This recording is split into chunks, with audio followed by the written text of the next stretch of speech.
J'accueille Marie-Françoise Bechtel, députée, apparentée socialiste, mais membre du MRC, le mouvement dirigé par Jean-Pierre Chevènement, vice-présidente de la commission des lois de l'Assemblée nationale. Bonjour. Bonjour. Face à vous, Florian Philippot, vice-président du Front National. Notre débat aujourd'hui, on l'a appelé comme ça, autodéfense, la nouvelle arme contre la sécurité. On va voir. C'est pour trouver un titre. Hein. On va élargir un peu. On va élargir un peu, d'accord. Ça serait Alors, tout ça se passe dans un contexte excellent pour Marine Le Pen. En cas d'élection, Marine Le Pen, Front François Hollande, 63% des électeurs de droite préfèrent Marine Le Pen contre 29% pour François Hollande. Ça vient de tomber. C'est surtout une mauvaise nouvelle pour l'UMP, non? On peut le dire. Mais pour François Hollande, c'est pas terrible non plus. Je crois que la première victime, c'est l'UMP. Vous parlez bien de l'électorat de droite. Oui, certes. Mais je crois qu'il y a pas mal d'électeurs de gauche aussi.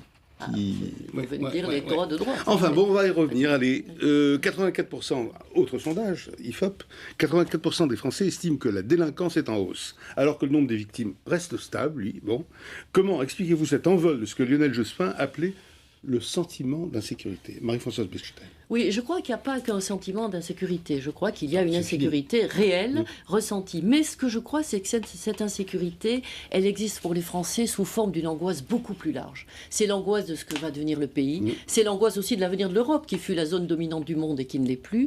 Et derrière ou devant tout cela, c'est l'angoisse du lendemain, de l'ascension sociale qui est en panne, et la grande angoisse insécuritaire autour de l'emploi, qui a toujours, dans notre pays depuis 30 ans, précédé l'angoisse sur la délinquance. Toujours. Florent Philippot.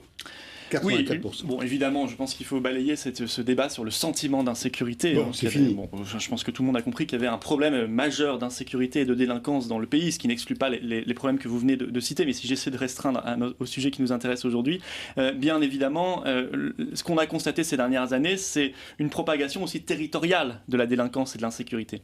Il y avait des zones qui étaient à peu près épargnées, dans les campagnes, dans les villes moyennes, qui aujourd'hui se retrouvent confrontées aux mêmes violences urbaines. Je prends des exemples tout simples, des villes de 15-20 000 habitants où vous avez des voitures qui brûlent, ce qu'on ne voyait pas il y a encore 5-10 ans.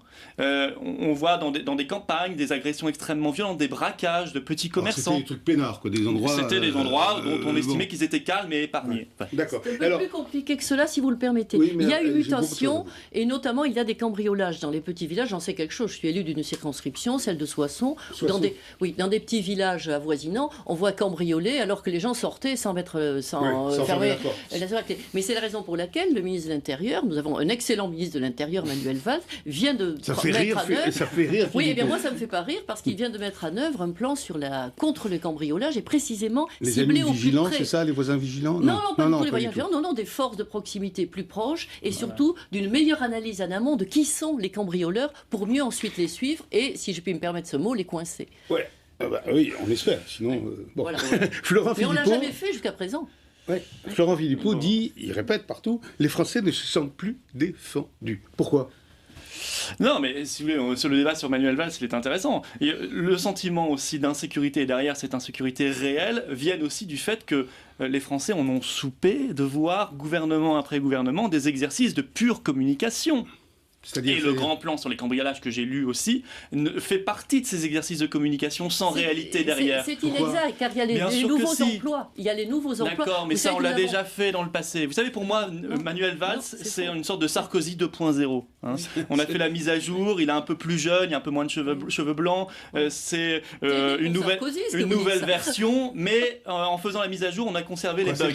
On a toujours les mêmes bugs, c'est-à-dire trop de communication, trop de ventilation, mais pas d'action, pas d'efficacité, parce qu'on oublie les vrais problèmes. Ce que vous dites est extrêmement facile. Je crois que c'est pas facile, c'est la réalité. Tient un discours républicain. Il est venu devant l'université d'été du mouvement républicain et citoyen et il a dit dans les propres termes. Tout le monde n'est pas d'accord avec lui dans le gouvernement d'ailleurs. Ni au Front National sur un tas de choses. Il a dit, je me mets dans les pas de Jean-Pierre Chevènement. Il a été jusqu'à dire que sur la Corse, vous vous rappelez l'affaire Corse de 2002, qui a fait la démission de Chevènement et ensuite sa candidature à la présidentielle, il a dit c'est Chevènement qui avait raison. Et ça, Sarkozy l'aurait pas dit parce que Sarkozy, lui, a fait le référendum Corse en faveur des autonomistes. Donc Valls n'est pas du tout un sarkozyste. On parle pas de la Corse. Mais c'est un ensemble on parle de l'insécurité des Français. Et il est évident que si on ne va pas au fond des choses, et le fond des choses c'est quoi? Et vous serez d'accord, vous personnellement, avec moi, Mme Bechtel, vu votre passé politique, nous verrons. Mais pas vu le gouvernement que vous soutenez, c'est là l'incohérence. Si on ne va pas au fond des choses, notamment le rétablissement des frontières, On sait bien qu'on ne lutte pas contre la criminalité internationale,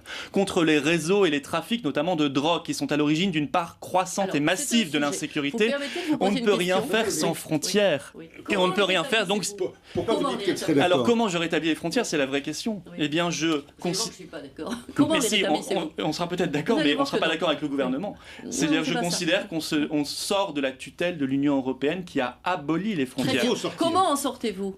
Comment je sors Comment de faites-vous? ça? Qu'est-ce que vous Eh êtes bien, au écoutez, pouvoir, je fais une vous faites chose quoi? extrêmement simple, ce qu'ils sont en train de faire au Royaume-Uni. Oui. Nous considérons, et c'est dans notre projet, qu'il faut proposer aux Français un référendum sur l'appartenance de la France Oui, à mais ça l'Union vous fait européenne. pas sortir. Comment vous faites? Supposons que les Français disent oui. Comment Oui, sortir? poser une supposons. Ils disent Supposons. oui. Alors, ils disent oui. Qu'est-ce que Non, vous non, faites? attendez, j'explique le raisonnement. Ah non, On fait un référendum dans un an, et d'ici là, on renégocie 4 points. Oui. La souveraineté, d'abord, tout court, C'est un peu c'est-à-dire la supériorité du droit national sur le droit européen. J'espère que vous êtes d'accord avec moi, ayant fait la campagne comme moi, Jean-Pierre Chevènement, en 2002. Il y a Ça deux ne va pas faire chevènements. avancer. Il y a deux chevènementistes. Non, la non, Serge souveraineté. Moitié. Monsieur Philippot est chevènementiste comme je suis dans ses Bon. étoiles. À l'âge de Mais vous 20 êtes ans, dans ses oui, étoiles. j'aimerais peut-être. À l'âge de 20 ans, il aimerait aussi Mais peut-être vous votre savez- rester. Il est venu faire un tour dans la campagne présidentielle de Jean-Pierre Chevènement, Bon. comme tous les gens qui peuvent être attirés, vous savez, par le succès qui monte d'un homme politique original. Non, non. Il avait 20 ans, Ne il prenez connaissait ce pas ton- les Ne problèmes. prenez pas ce ton concernant, j'étais un militant, mais je vais vous dire une chose. Je conteste absolument que nous soyons Bon, ici deux bon. chevènementistes. Mais si vous voulez, moi je Tout n'ai à pas fait. trahi mes convictions. Voilà, moi j'ai ma conscience pour moi. Moi je défendais la souveraineté nationale hier, je la défends toujours aujourd'hui. Je défendais les valeurs républicaines Mais moi hier, aussi. je les défends Et j'ai la prétention aujourd'hui. de la défendre Et d'une je autre manière considère- que vous. Et je Revenons considère sur que ça avec Oui. l'avenir du chevènementisme passe par le marinisme. Et d'ailleurs, ça se concrétise puisqu'une masse et une masse croissante de vos adhérents sont en train de non. venir chez nous, notamment via le Écoutez, rassemblement ne Bleu faites Marine, pas comme de Bertrand Dutail de la propagande Rochère que- qui avait travaillé avec de Jean-Pierre personne. Chevènement. Attendez, très quand vous dites particulier. on rétablit les frontières, vous voulez Oui. dire quoi? Comment on C'est-à-dire, fait? ce référendum, on négocie 4 points comme au Royaume-Uni, Non, mais ou alors, c'est-à-dire, Non, mais on attendez, renégocie vous la négociez souveraineté. avec qui, les Excusez-moi, je ne peux pas vous répondre si vous Pardon. parlez en même temps. Mais On va comment essayer de vous- débattre, ça va bien Mais se vous passer. répondez bien à la question. Comment faites-vous? Mais je suis en train d'expliquer. Ces 4 points, c'est la souveraineté. C'est la possibilité de pouvoir faire du protectionnisme intelligent pour faire du patriotisme économique. C'est la souveraineté monétaire. On ne peut pas agir dans le monde sans l'arme monétaire pour se redresser. Et 4, c'est la dissolution de l'espace Schengen. Si nous arrivons à obtenir cela en négociation en un an, alors nous demanderons aux Français de voter le maintien dans une Union européenne qui n'aura plus rien à voir avec cette Et Union je reviens- européenne je actuelle. reviens Si sur nous votre n'obtenons pas si. Oui, des résultats oui, sur ces oui. négociations, Oui. Marine Le Pen demandera aux Français de voter la sortie de l'Union européenne. bien. Voilà, tout Très simplement. bien. Et comment faisons-nous, par exemple, à l'époque où la mondialisation des transports est totale, où les frontières sont des passoires, même si on n'a pas Schengen, comment faites-vous exactement pour lutter contre C'est sûr qu'elles sont des passoires si elles n'existent plus, qui, Madame selon vous, est Bechtel. l'immigration? C'est sûr qu'elles sont des passoires si elles n'existent Mais- plus, aussi bien sur le plan économique que Mais migratoire. comment allez-vous les d'ailleurs. rétablir? En rajoutant aux guérites Mais- rouillées sur la frontière Vous alsacienne, n'avez 4 donc plus, guérites? mais vous n'avez êtes donc comme... plus confiance en l'État à ce point. Vous allez être comme C'est le donc petit pour cela que Hollandais vous qui avez met son doigt rejoint dans la François Hollande, parce Pas que du vous ne tout. croyez plus en la Pas politique, du vous ne tout. croyez plus en Pas la du tout. capacité de Mais l'État. nous Moi, je sommes dis que ambitieux. l'État peut Pas du tout. rétablir des frontières. Nous sommes Des ambitieux, mais ça veut pas- réalistes. Ça ne veut pas dire des Voilà. murs, ça Nous veut dire tenons Madame compte de Bechtel. l'interdépendance dans laquelle nous Mais sommes très et nous bien. voulons de la volonté derrière Mais ça ne veut cela. pas dire qu'on Mais doit tout laisser Madame passer, Madame Bechtel. On Bechtel. ne Ça peut n'a pas pas de rester, on rapport. ne peut pas rester à des visions enfantines et très courtes. C'est des gentil de choses. dire ça, mais c'est un France a mot. besoin C'est de- un Madame mot. Bechtel, l'insécurité est-elle vraiment la préoccupation centrale des Français? Je crois vous avoir répondu. Je crois que Alors, on continue. l'insécurité globale est sûrement, mais elle Alors- porte sur bien autre chose que Mais l'insécurité. vous avez on a vu, liée à la compris. délinquance. On a aujourd'hui, compris. l'anomalie dans le monde, Mais c'est quand même. l'Union européenne. 95% des pays du monde ont des frontières. L'anomalie, c'est l'Union européenne Mais qui a fait la question sauter que- toutes les Et je frontières. reviens vers vous. C'est pour ça que moi je Florent crois à Philippot. la politique. Oui, mais je la crois que la question politique que peut vous être posez, au-dessus de c'est Florian l'économie Philippot. et au-dessus des trafics. Mais Florian vous ne Philippot. savez pas Attendez, comment Madame faire. Bechtel, Nous vous- savons. Vous ne savez Mais pas vous comment faites-le alors si vous renégocier. le savez. Florian Bon, Philippot, faites-le. un peu de Nous, calme. on Je crois le que fait. François Hollande fait l'inverse. Nous ne désespérons pas S'il d'être vous plaît. entendus. Mais très bien. Très bien. Écoutez, ce blabla, Florian les Français Philippot, en ont soupé. en quoi police-justice ne remplirait-elle pas leur mission? François Hollande a rappelé récemment, 18 septembre, que, je cite, c'est à la justice de faire justice. C'était après l'histoire, l'affaire terrible du bijoutier de Nice. Donc, alors Bien sûr. Bah, Mais, quoi, bien bon, sûr. la police et la gendarmerie ont été extrêmement affaiblis, notamment sous le mandat de Nicolas Sarkozy. Ils avaient perdu 12 500 postes, je le rappelle, entre 2005 ça faisait partie de la et campagne de 2012. François Hollande. Voilà. Et Oui. François Hollande était censé les 13 récupérer. 700. Était censé, si vous voulez, c'est encore Ah oui, pire. je Vous suis voyez, désolée, c'est 12 autre 500 entre 2007 et 2012 et 13 700 si vous prenez à partir de 2005, effectivement, il était déjà ministre de l'Intérieur. François Non, Hollande c'est- était censé les rétablir, il ne le fait pas, il le fait très mollement, essentiellement d'ailleurs avec des adjoints de sécurité et des gendarmes adjoints qui ne sont pas titularisés, qui ne passent pas par le concours traditionnel, bref, qui n'ont pas le même niveau de formation. Moi, je n'accable pas la police et la gendarmerie, ils font ce qu'ils peuvent avec les ordres qu'ils reçoivent, parfois des ordres de non-intervention pour ne pas déclencher des émeutes, on le sait bien, ils nous le disent chaque jour, mais le problème c'est la justice derrière. Quand on lance des signaux avec la loi Dati en 2009 sous Sarkozy, et puis la loi Taubira qui viendra sous Hollande, où finalement on affaiblit le concept même de sanction, eh bien évidemment on lance des signaux de laxisme. Et c'est pour ça que moi ce débat, est-ce que le laxisme est de droite ou de gauche, c'est le fameux débat entre Madame Taubira et l'UMP ne m'intéresse pas. Le laxisme il est d'État aujourd'hui, et depuis des années sous l'UMP et le Parti Socialiste. Alors je dis réhabilitons la sanction. C'est un nouveau signal de laxisme envoyé, quoi, la loi Taubira. Un nouveau après la loi Dati. Sanction graduée, sanction qui puisse être appliquée. La contrainte pénale pour vous c'est pas... Mais non, aujourd'hui le raisonnement est à l'envers. On nous dit il n'y a pas assez de places de prison. Donc, on va faire sortir les gens de prison. Mais qu'est-ce que c'est que ce raisonnement? Non, si on se met au niveau de l'Union européenne, vu notre population, il faudrait qu'il y ait 90 000 places de prison en France. Il faut donc en construire 40 000 en 5 ans, faire un plan de construction et faire appliquer les peines. Voilà. Ça a marché dans d'autres pays où on applique la tolérance zéro, on applique cette sanction, cette réhabilitation de la sanction. Mais les peines planchées sont abolies par Madame Taubira. Elles n'ont jamais existé. Elles sont abolies. Oui, elles sont abolies. Madame Dati qui les avait... On abolit du néant, puisque sous Nicolas Sarkozy, elles étaient déjà en fait qu'un simple exercice de communication et d'enfumage. Donc c'est un signal qu'on a envoyé aux délinquants. Mais évidemment. Alors, on s'adapte à une surdélinquance et au passage, on rend encore plus insalubre et inhumaine nos prisons puisqu'on va entasser les quelques prisonniers qui resteront. Mais écoutez, je trouve ça complètement absurde. Alors, vous avez abordé deux thèmes, la police et la justice. Sur la police, je ne peux pas laisser dire qu'on met quelques adjoints de sécurité dans un coin. 2 tiers des départs à la retraite, c'est à peu près. 2 tiers des départs à la retraite n'avaient pas été remplacés sous Nicolas Sarkozy, un homme qui parlait de sécurité. C'était quand même fort.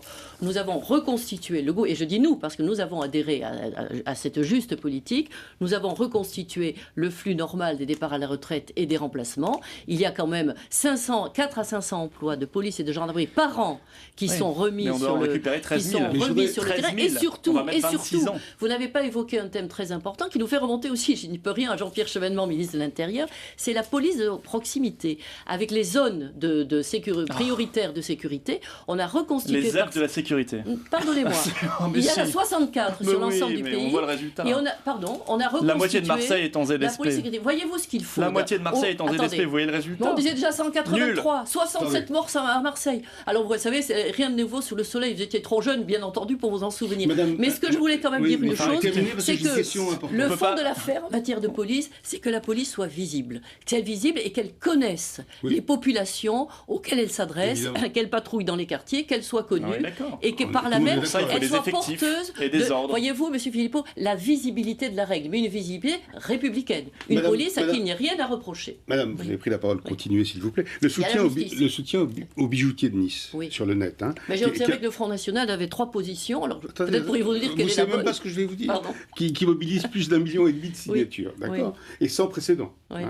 Est-ce le signe d'un véritable ras-le-bol sécuritaire? Pourquoi une telle exaspération? Pourquoi une telle émotion? On ne peut pas expliquer ça comme ça. Ils étaient désœuvrés, ils ont envoyé des mails. J'ai écouté l'autre jour un chercheur, et ce chercheur disait, mais c'est étonnant, dans les années 87 ou 8, il y a eu un gros mouvement d'autodéfense en France. Tout le monde l'a oublié. Il y a eu des agressions de commerçants, et il a sorti c'était dans une émission de télévision, il a sorti des grands titres de journaux, faudra-t-il en passer à l'autodéfense? Donc vous avez dans ce pays aussi des fièvres qui remontent et qui redescendent, parce que les Français sont un peuple républicain, et les Français croient quand même que la justice demande un peu de froideur. Sinon, c'est la loi du talion. La loi du talion, c'est la loi du plus fort. Et vous savez ce que Rousseau disait de la loi du plus fort. Le plus fort trouvera toujours un plus fort. La loi du plus fort de côté. Attendez, Madame Bechtel, je comprends bien, la loi du plus fort de côté. La politique de l'autruche pour vous, si j'ai bien compris. C'est-à-dire, on fait comme on se voit pas. Non, mais ça, c'est une conséquence désastreuse, bien sûr. L'autodéfense, il n'y a pas que ça. Il y a aussi ces groupes de citoyens vigilants, comme ils s'appellent, comme on a vu à Villeneuve-d'Ascq, par exemple, dans le Nord, qui se montent parce qu'on ne fait rien contre des campements de Roms qui génèrent chez les riverains plus de délinquance et plus de cambriolage et plus d'agressions, etc. Bon, écoutez, ça, c'est le signe que l'État recule. Et quand l'État recule et quand la République recule, eh bien évidemment, c'est la loi de la jungle qui la remplace et c'est la justice, l'autojustice, l'autodéfense qui la remplace. Alors ce qui s'est passé, autour du bijoutier, c'est un phénomène de société qui prouve que les gens en ont marre et qui veulent que la République reconquiert chaque mètre carré du territoire national parce qu'il y a des ordres aujourd'hui de ne pas intervenir dans certains quartiers. Parce que vous dites ça. Écoutez, les policiers nous le disent Tous les jours, on en voit beaucoup des policiers. Comme à peu près la moitié des policiers votent Front National, il y a beaucoup de policiers. La moitié des policiers, c'est un scoop là. La moitié des non, policiers ça a été votent Front démontré par National. les On y enquêtes. va à la louche sur les chiffres. Ça a été Les chevaliers démontré adventistes par les rejoignent en enquêtes. bas, Mais c'est les policiers sont je les au Front comprends parce qu'on les a National. toujours soutenus. Et il est évident que quand vous avez l'ordre de ne pas intervenir dans un quartier parce qu'on risque l'émeute, parce que le quartier est tenu par une autre loi que celle de la République, c'est une loi religieuse ou une loi des racailles, eh bien évidemment, ça n'est pas ce qu'on peut proposer comme avenir, comme unité nationale, parce que là on est en train de briser l'unité nationale et le rassemblement des Français. Vous pouvez faire mieux que ça. Vous avez appris ce que sont les principes de l'ordre et de la sécurité publique. Vous l'avez appris, je le sais. Vous le connaissez, vous connaissez Mais cela. où voulez-vous en venir, et Mme vous Bechtel savent que dans un certain nombre de situations, la police et ceux qui dirigent la police doivent apprécier une situation. C'est comme à la guerre. Et il y a des moments où on y va franchement. Ça n'est plus une appréciation. Et ce n'est pas un recul. C'est simplement la conduite de l'ordre public sur tous les gouvernements républicains depuis Clémenceau. Ça n'est plus une appréciation. Mais non, ce n'est pas quand c'est un ordre systématique, ça n'est plus une appréciation. Vous avez parlé d'enfumage tout à l'heure. N'en fumez pas avec de fausses informations. Vous ne m'avez pas parlé de la justice. Ce n'est pas le niveau de ce débat. Vous ne m'avez pas parlé de la justice. C'est bien la difficulté parce que le signal de l'accident. Alors, vous considérez que les frontières, on ne peut pas les remettre en place. J'ai pas dit ça. 2, on ne peut rien faire pour la police et la gendarmerie. 3, la justice, vous n'en parlez pas. Mais qu'est-ce qu'on peut faire encore, Mme Bechtel, à part vous écouter? À part vous écouter pendant des années et des décennies, on ne peut plus rien faire. Moi, je crois en la politique. Écoutez-la pendant 30 secondes dans ce cas-là. Je crois qu'il faut. Je ne défends pas une vision puérile des choses. Si vous voulez rétablir les frontières, il faut que vous ayez un gouvernement qui soit respecté en Europe. Et je doute que les gens que vous soutenez seraient assez respectés pour négocier. En revanche, il est respecté. Mais en revanche, il faut. C'est un autre sujet. Il faut plus de volonté. Et nous, au MRC, nous sommes des gens qui soutenons François Hollande les yeux ouverts en disant il faut de la respectabilité, il faut surtout plus de volonté en Europe. Plus de volonté en Europe. Mais ce n'est pas avec des visions un peu étroites, un peu enfantines des choses qu'on arrivera. Vous ne voulez pas, comme le petit Hollandais, mettre votre doigt dans la digue en disant je vais arrêter l'immigration et faire don de mon corps contre les frontières. Qu'est-ce que vous voulez faire, Mme Bechtel? Moi, je vous donne des solutions. Je vous dis les frontières, c'est pas le petit doigt du Hollandais, les frontières. Ce sont des choses. Alors les frontières, qu'est-ce qu'on fait? Ça n'existe pas, les frontières. Les frontières existent. Vous qui avez voté contre le dernier traité européen, contrairement à François Hollande. Beaucoup de socialistes l'ont fait aussi. D'accord. Et ça vous pose pas en un mot sur la justice. Nous torturons. Ça vous pose pas un problème de considérer qu'on ne peut rien faire? Que tout serait enfantillage? Je pense qu'on peut faire quelque chose, mais qu'agir de manière enfantine, c'est pire que ne pas agir. Je crois qu'il faut être réaliste. C'est une insulte pour des millions d'électeurs, mais ça n'est rien, ça n'est pas une solution. Vous me posez la question, je vous dis que le MRC est à la fois réaliste et ambitieux. Les deux à la fois. Il prend la mesure des... Ça n'existe plus, le MRC. Quelle drôle d'idée. Bon. Quelle étrange idée. Vous voulez pas parler de justice, on recommencera. Je vais parler de la justice. Mais alors faites-le vite, parce qu'on termine. Il faut dans notre pays une justice efficace. Nous avons un vrai problème sur les places de prison, avec 67 000 détenus. C'est extrêmement dommageable. Les peines planchées ont existé contrairement à ce que vous dites, mais ce que vous avez voulu dire, c'est que le Conseil constitutionnel a dit que chaque juge était libre d'infliger ou pas la peine planchée. Dans les textes de loi, mais pas en réalité. Et aujourd'hui encore, on voit arriver dans les prisons des gens qui sont, si j'ose dire, dont les jugements sont le résidu des politiques passées. Donc c'est très difficile de faire une réforme pénale et en même temps de réformer les prisons. Mais nous nous attachons à le faire. Non, nous nous attachons. J'ai pas entendu une solution depuis le début de cet entretien venant de... Alors peut-être que moi je suis dans l'enfantillage, la simplification. D'accord, mais vous n'avez aucune solution. Nous sommes des volontaristes. Je suis MRC et je soutiens un gouvernement qui dit sur tous les sujets l'inverse de ce que je pense au fond de moi-même. Moi ça m'embêterait un petit peu en tant que responsable politique, cette fissure interne, vous voyez. J'ai traité contre le traité, voté contre ce traité. Madame Bechtel, tout ça pour un poste de député, moi je trouve ça triste. Un poste de député? Bien sûr. Vous croyez qu'après ma carrière, un poste de député m'apporte quelque chose? Mais je vois des tas de députés battus qui rêvaient d'entrer au Conseil d'État dont j'étais membre. D'accord. Je le fais par conviction républicaine. Je trouve triste qu'a fait le MRC. Je le fais, si je puis me permettre, pour m'occuper d'un vrai territoire en province qui est un territoire, ma circonscription, où 63% des gens ont dit non à l'Europe. Ça m'a été très sympathique. Madame Bechtel, vous soutenez un gouvernement qui dit oui. Dernière question. L'affaire du bijoutier de Nice. Ok, on en a parlé, mais le buraliste de Marseille qui a été libéré, lui, qu'est-ce que vous en pensez, vous? Mais la justice est passée, le procureur a dit qu'à son sens, il y avait légitime défense. Légitime défense, c'est pas autodéfense. Légitime défense, c'est très éloigné. C'est la différence entre la loi du talion et la société démocratique et républicaine, ajouterais-je. C'est-à-dire la société qui cimente le civisme au lieu de fragmenter les gens à travers des peurs. D'accord. Eh bien, écoutez, merci. Est-ce que les médias participent au sentiment d'insécurité? Je veux juste dire un tout petit mot. Parfois un peu trop. Parfois un peu trop, j'étais sûr. Non, et vous, je pense pas. Les médias reflètent une certaine Franco réalité, et même la presse locale ne dit pas toute la réalité. Sur le rassemblement des Français, si on veut lutter pour l'unité nationale et contre la fragmentation, alors il faut mettre fin aux pratiques de communautarisme et de discrimination positive mises en place par Sarkozy, poursuivies par François Hollande. Et ça, je sais que dans votre fort intérieur, vous y êtes opposé, trop attaché à la République comme moi, mais vous soutenez un gouvernement qui fait le communautarisme et qui fait la discrimination du positive. ressentiment et du dénigrement. Et la solution est pire que le mal. Merci beaucoup à tous les deux. L'unité du peuple français. Merci beaucoup à tous les deux. Merci beaucoup. C'est une vision différente. Oui, c'est le moins qu'on puisse dire. Merci beaucoup, Marie-Françoise Bechtel, et à vous aussi. Merci beaucoup. Florent Philippot.